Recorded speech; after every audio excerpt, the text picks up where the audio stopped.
Salam, selamat pagi anak-anak ibu sekalian. Hari ini kita bertemu lagi kembali di dalam pelajaran pendidikan agama Kristen. Sebelum kita memulai pelajaran kita, mari kita berdoa. Allah yang baik yang kami sembah melalui nama Yesus Kristus, Tuhan dan Juru Selamat kami bersyukur ya Bapa, karena Engkau tetap melindungi dan menyertai kehidupan kami. Pagi hari ini juga Tuhan, Kau masih memberikan waktu dan kesempatan bagi kami untuk mengikuti pelajaran kami. Terima kasih Tuhan Yesus, di dalam nama-Mu kami berdoa dan mengucap syukur. Amin.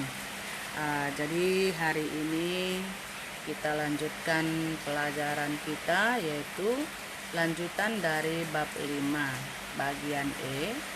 Apa kata Alkitab mengenai multikulturalisme? Alkitab tidak berbicara secara khusus mengenai multikulturalisme, namun dalam kaitannya dengan kasih, kebaikan, kesetaraan, dan keselamatan itu diberikan bagi semua manusia tanpa kecuali. Dalam kitab Perjanjian Baru, Galatia 3 ayat 28 tertulis, semua manusia yang berasal dari berbagai suku, bangsa, serta kelas sosial dipersatukan dalam Kristus. Artinya, kasih Kristus diberikan bagi semua orang tanpa memandang asal-usul mereka. Kolose 3 ayat 11 lebih mempertegas lagi bahwa Kristus adalah semua dan di dalam segala sesuatu. Menjadi manusia baru dalam Kristus berarti manusia yang tidak lagi melihat sesamanya dari perbedaan latar belakang suku, bangsa, budaya, kelas sosial, ataupun kaya dan miskin, pandangan hidup, kebiasaan, dan lain-lain.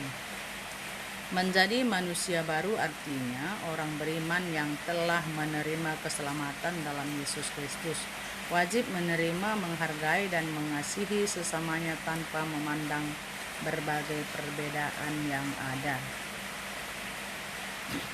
Ketika membaca kitab Perjanjian Lama, terutama pada 5 kitab pertama, ada kesan seolah-olah Allah membentuk Israel sebagai bangsa yang eksklusif dan menjauhkannya dari bangsa-bangsa lain. Hal ini melahirkan pemikiran seolah-olah Allah mengabaikan bangsa lain, seolah-olah Allah menolak mereka. Akan tetapi dalam tulisan kitab Perjanjian Lama, ketika Israel masuk ke tanah Kanaan, ada seorang perempuan beserta keluarganya yang diselamatkan karena perempuan itu telah menolong para pengintai. Nampaknya yang menjadi fokus utama dalam kitab Perjanjian Lama adalah bagaimana Allah mempersiapkan Israel sebagai bangsa yang akan mewujudkan ibadah dan ketaatannya pada Allah. Jadi, yang ditolak dari bangsa-bangsa lain adalah ibadah mereka yang tidak ditujukan pada Allah.